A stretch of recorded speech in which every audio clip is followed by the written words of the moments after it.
Rob Liefeld, who drew Lady Pool. I love Rob. He's cool, Isn't right? he great? Yeah. He, I had no idea, but in 2010, he drew Lady Deadpool, and at the same time, I was cast in the Green Lantern with my now husband, who is not my husband then. They said she was flawless, a media darling, the face of elegance, but behind those perfect red carpets and polished interviews, there was something darker unraveling. Now the whispers are loud. The timeline is damning, and the one person at the center of it all, the one no one wanted to question, is finally being held accountable, because what just surfaced changes everything. It all began not with a press release or a tabloid leak, but with silence, a silence that came too late from someone too influential to ignore, the kind of silence that fills rooms that were once full of noise, a silence so deliberate, so controlled that people thought it was strategy, but now looking back it feels more like guilt, like calculated deflection, because while the world praised her poise and perfection, something was cracking underneath. And when the first creator dared to speak out, when that first post hit the algorithm, not even the most loyal fans could pretend it was nothing anymore at first. It felt like random drama, a one-off, and misunderstanding, until another creator echoed the same strange story, and then another, and suddenly the mosaic started forming, not from a single source but from dozens, and it all pointed in one direction: the choices, the consequences, the smear tactics, the courtroom denials, and underneath it all, one common thread: her name. Not whispered but now shouted across digital spaces, podcasts, headlines, and courtrooms, Blake Lively. And as each voice surfaced, the timeline began to shift, no longer a vague accusation but a pattern, a weaponized campaign against voices that were just too small to defend themselves. And as investigators dug deeper, court filings became more alarming, sealed documents hinted at broader coordination, and when subpoenaed emails began leaking, the tone of the entire narrative changed, because what had been framed as misunderstandings or coincidence began to look like intent, deliberate manipulation, strategic silence, selective alliances, and emotional currency spent at the expense of truth. This wasn't just drama, this wasn't just influence.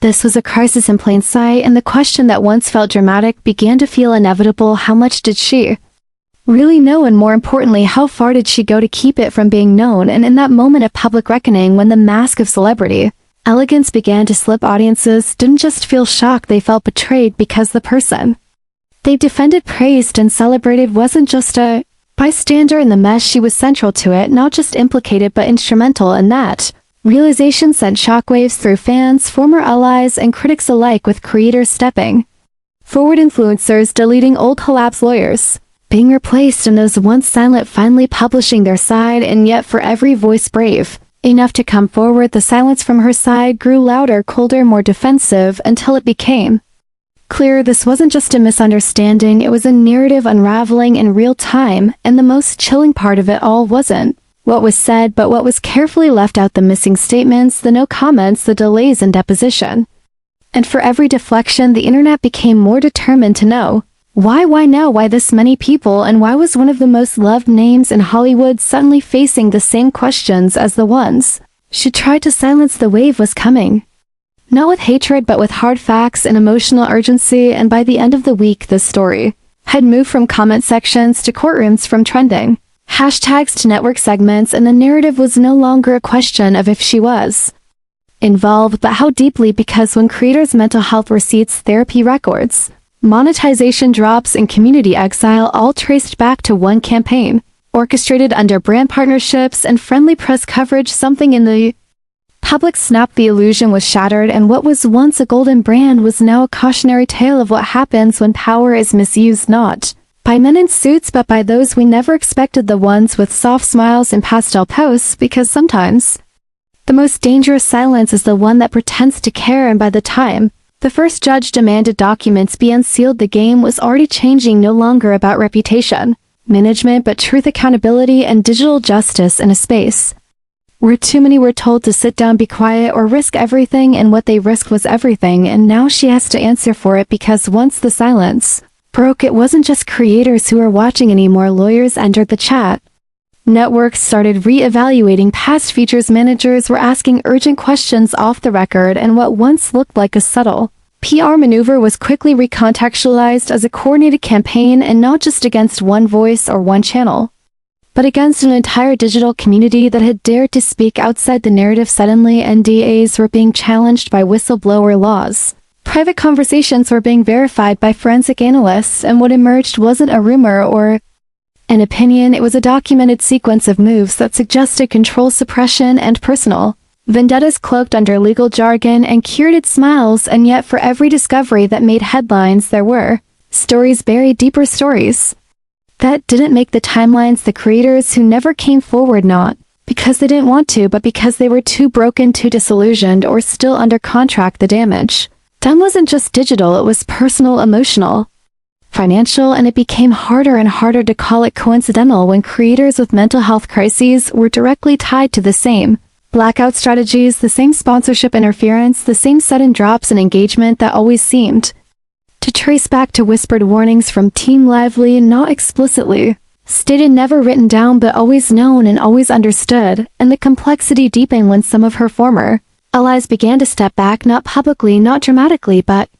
subtly, carefully. Some unfollowed, some declined to comment, some simply ghosted, and that silence said more than a press conference ever could, because those who were close knew more than the public, and while they wouldn't say it outright, they made one thing clear: the version of Blake they knew wasn't the one being discussed now. It was someone more strategic, someone more involved, someone whose reach extended far beyond red carpets and Instagram captions. And suddenly the public started remembering things they'd ignored before, like the quiet disappearance of a rising creator who once collaborated with her, or that oddly timed copyright claim that shut down a thread gaining too much traction. And all those little events that once felt unrelated began to click together like a puzzle we were never supposed to finish. And as that picture formed, emotions rose with it, not anger, not hatred, but grief, disappointment, betrayal, because people had defended her. They'd rallied behind her against tabloids and trolls that called the allegations baseless and unfair, but now with screenshots surfacing with testimonies overlapping with audio leaks catching the edge of conversations, no one was supposed to hear. The question wasn't just what did she do, it was how do we all miss it. And that question ripped through fan forums, Discord servers, press rooms, because the truth wasn't just uncomfortable, it was undeniable. And yet the most fascinating part of all was how Blake herself responded, or rather, how she didn't. The press statements were vague, the legal team was precise but cold, and that warm, familiar tone she used to carry in interviews was gone, replaced with corporate silence and redirection. And the more controlled her team became, the more chaotic the truth became, because now journalists were chasing leads that wouldn't die, creators were uploading timelines that couldn't be disputed, and even neutral observers were acknowledging that something very, very calculated had happened, and that calculation didn't align with the image she sold. And that emotional dissonance struck everyone differently. For some it felt like heartbreak, for others like rage, but for many it felt like betrayal, not just by her but by the system that protected her, the agencies, the media, the partnerships, the platforms that let it happen quietly while creators begged for help and got none. And this was no longer about cancel culture or drama. This was about impact, about responsibility, and about the blurred lines between influence and manipulation. And still, even amidst the unraveling, there were defenders, those who claimed she couldn't possibly have known the full extent, those who said she was being scapegoated. But even their voices grew softer when subpoenaed phone logs began to match up, when private communications from brand teams aligned perfectly with the timing of creator demonetizations, and when one creator revealed the email that linked a negative review to a pulled contract, it became harder to argue coincidence and impossible to ignore the pattern. And still the moral weight grew heavier, because even now, even with all of it exposed, no apology came, no acknowledgement, no pause, just more legal motions, more delays, and an unwavering posture that said this wasn't about right or wrong. It was about control, about narrative, and about survival. And in that space between what we thought she was and what she's shown herself to be lies the most uncomfortable truth of all, that sometimes the ones who seem safest, the ones who make us feel seen and heard and loved, are the same ones who silence us when we speak too loudly. And that kind of betrayal doesn't go away quietly. And this story is far from over, because what happens next may not just redefine her, it may change the entire ecosystem of digital accountability and the lines we draw between branding and bullying, and who gets to decide where the truth really lives. Because while the public fought through waves of confusion, outrage, and disbelief, something far more unsettling was happening behind the curtain. The silence wasn't accidental, it was orchestrated. And what was once dismissed as coincidence or algorithmic flukes now pointed to a pattern of power being exercised in the shadows, not just by Blake, but by the network of individuals and institutions, who had everything to gain from protecting her image and everything to lose if the full extent of her involvement ever surfaced. It started with internal leaks, anonymous messages sent to small journalists, whose inboxes were normally ignored, now filled with metadata-laced documents and password-protected folders that revealed correspondence stretching back years, discussions of creator watch lists, brand monitoring strategy calls after innocuous uploads, and the most disturbing of all, direct interventions by agencies on behalf of Blake's team that sought to suppress narratives before they ever reached traction. There were no signatures, nothing definitive, just timestamps, trails, language patterns, and coded references that matched the dates when creators began to vanish from recommendation feeds and sponsorship circles. And for those on the inside, the picture was becoming unbearable. Not because it was new, but because it had been normalized and now exposed for what it was. It turned out this wasn't just about legal pressure or content moderation. This was a structure of influence, a digital framework built on loyalty, leverage, and a rotating cast of enablers, whose silence was paid in brand deals, magazine covers, and access to one of the most controlled yet beloved public figures in recent memory. And the emotional weight of that realization was brutal for creators who had looked up to her, who had defended her, who had quietly suffered while pretending to be okay, because speaking out meant risking it all: their careers, their mental health, their safety. And when one former PR insider anonymously confirmed that there were indeed lists, priority targets, creators labeled as red or yellow based on how critical they'd been in past content, something shifted, not just in the audience, but in the broader industry. Because these weren't just accusations anymore, they were system-level red flag signals that the power being wielded here was calculated and reinforced by more than just one woman, and even those within Blake's inner circle began to fracture. Quiet exits, subtle denials, shifting alliances, people who once spoke her name like gospel now retreating into silence of their own. But this time the silence didn't protect her, it confirmed what people feared the most, that she wasn't acting alone, but she also wasn't innocent. She was informed, coordinated, and deliberate in ways the public had never imagined, and the power she wielded wasn't accidental. It was curated and used with full awareness, and in every voice note leaked, every redacted document unsealed, there was a chilling through line. She knew not everything, not every tactic, not every message, but enough to benefit, enough to choose to look away, enough to call it strategy when it should have been called harm. And the most heartbreaking truth came when smaller creators started sharing their side, not just the timelines or the takedowns, but the emotional spiral, the burnout, the fear, the therapy bills, the isolation that came with being professionally erased, while watching her flourish and smile and speak about kindness and support as if those weren't the exact things she helped undermine. And that dissonance, that brutal contradiction, became the center of a new kind of outrage, not a viral campaign, not a cancellation attempt, at a reckoning, a call for accountability that stretched beyond her, because now people were asking the bigger question: how many others are protected like this? How many narratives are shaped not by truth but by access and PR muscle? And how many more voices are still being silenced today? And when one of her former collaborators, someone who had once called her a sister, finally broke her silence and confirmed that yes, she'd witnessed conversations that crossed the line, suggestions that creators be dealt with, that negative content be quietly drowned out, that deals be pulled in retaliation,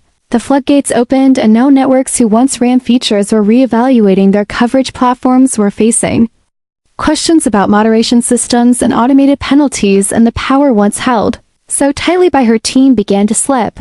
Not all at once, not publicly, but undeniably, slowly, inch by inch, as confidence eroded and people finally saw the architecture for what it was: not just a media darling, but a controlled persona with layers of leverage behind her. And for the first time, the power was no longer with her, it was shifting into the hands of those who had been unheard for too long, the creators who refused to vanish, the reporters who kept digging, the viewers who demanded transparency. And suddenly her team's silence wasn't power anymore.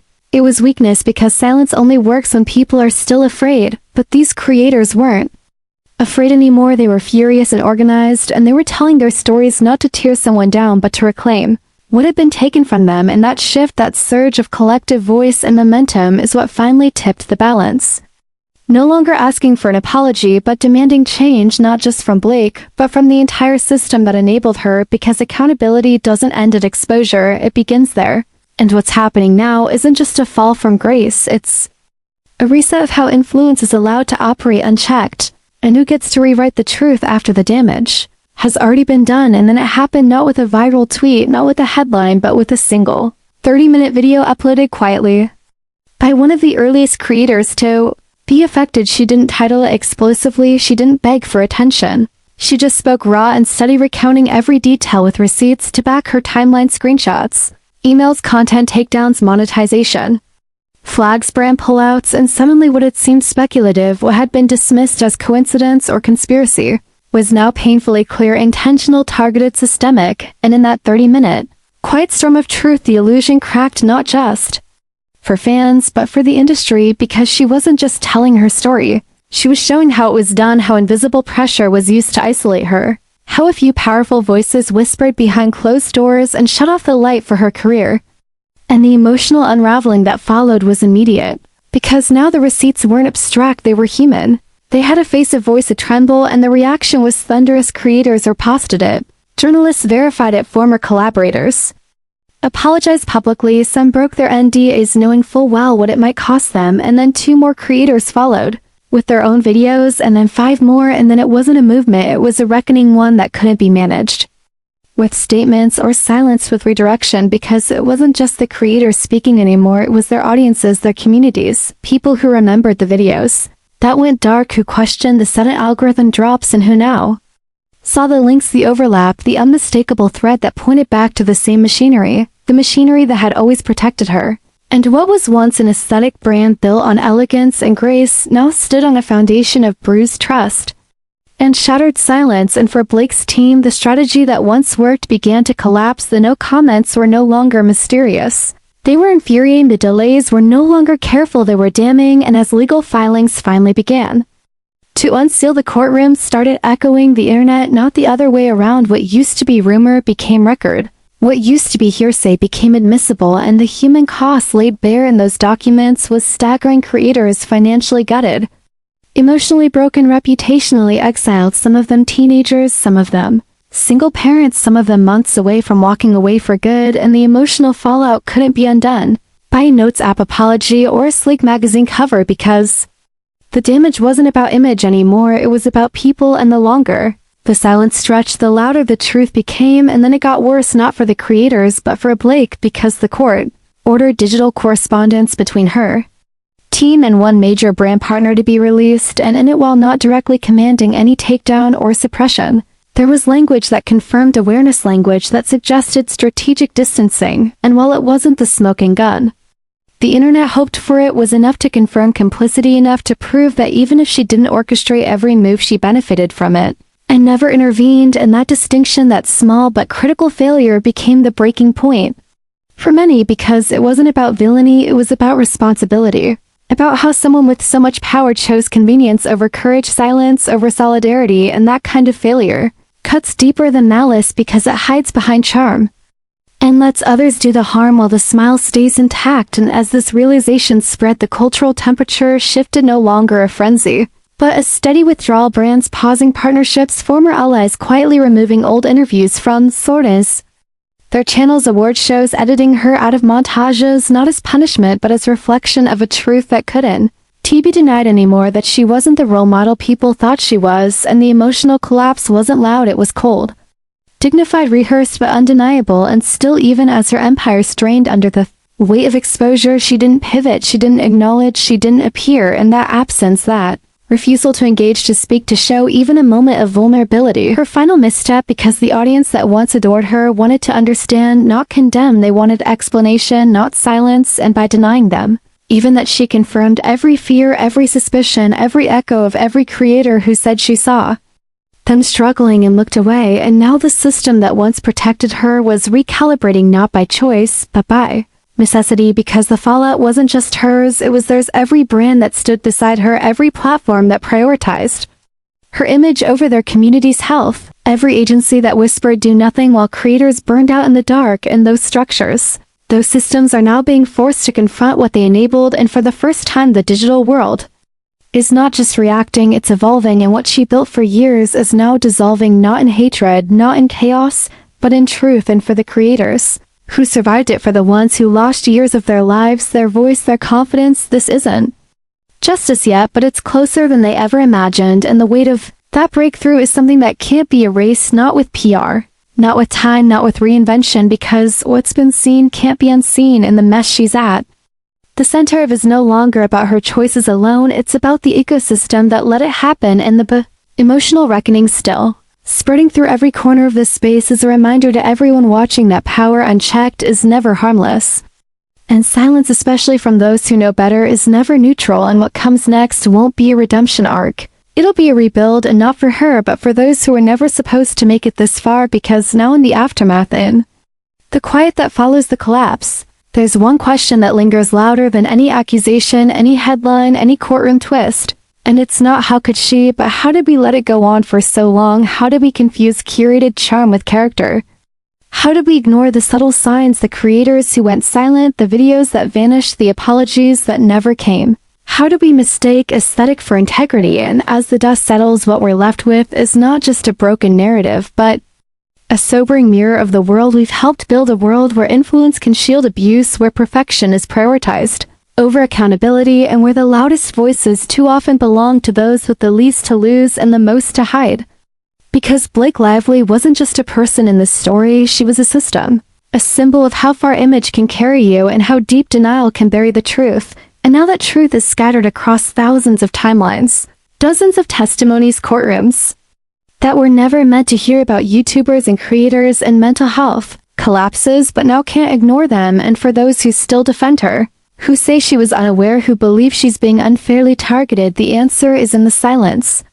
Not once did she break from the narrative, not once did she speak to the harm unfolding around her, not once did she risk her reputation to defend the ones who were losing everything for daring to speak. And that silence, that polished, rehearsed, unshaken silence, is no longer elegance, it's indictment, not in a legal sense, but in a moral one. And yet this story was never about vengeance or tearing someone down, it was about validation, about the people whose lives were derailed behind the scenes of a brand. And now as they begin to reclaim their stories, something remarkable is happening, not just with views or shares or viral hashtags, but with structure. Creators are forming coalitions, advocacy groups are stepping in, platforms are quietly testing new protections, and this moment is birthing something no one expected, not a takedown but a transformation, because the community is learning that power isn't just about followers, it's about who gets to speak and who gets heard. And now that curtain has been pulled back, the industry can't go back to pretending it doesn't see, and neither can the viewers, the fans, the ones who once believed every pastel caption, every graceful gesture. They now know that kindness is not the absence of cruelty, it's the presence of courage, and the courage it took for so many to speak without knowing if they'd be believed is what defines this moment, not the scandal, not the collapse, but the voices that refuse to be erased. And what happens next isn't certain. We don't know if she speak, if her team will pivot, if the brands will quietly return, or if she tried to rebuild what's shattered. But what we do know is this: the world she's returning to is not the one she left, because the creators who were silenced are now center stage. The stories that were buried are now being taught, and the audience that once cheered blindly is now asking better questions and demanding real answers. And if there's any legacy to this mess, any meaning to the pain, it's that truth, no matter how delayed, will always find a way to rise. And when it does, it doesn't just shift power, it rewrites it. And in that rewriting, a new generation of creators is emerging, one that knows how fragile trust is, how precious voices, and how dangerous silence can be. And as for Blake, the face of so much quiet devastation, the future remains unwritten, but the past is no longer invisible, and that visibility changes everything. Because accountability isn't the end of a story, it's the beginning, and what comes after this won't be easy, won't be perfect, but it will be built by the ones who survived. And if you're still wondering why this story matters, why this fallout still echoes, the answer is simple: it's not about one person anymore. It's about everyone who watched from the sidelines and finally said enough, and that shift, that awakening, is the real story here, and it's only just beginning.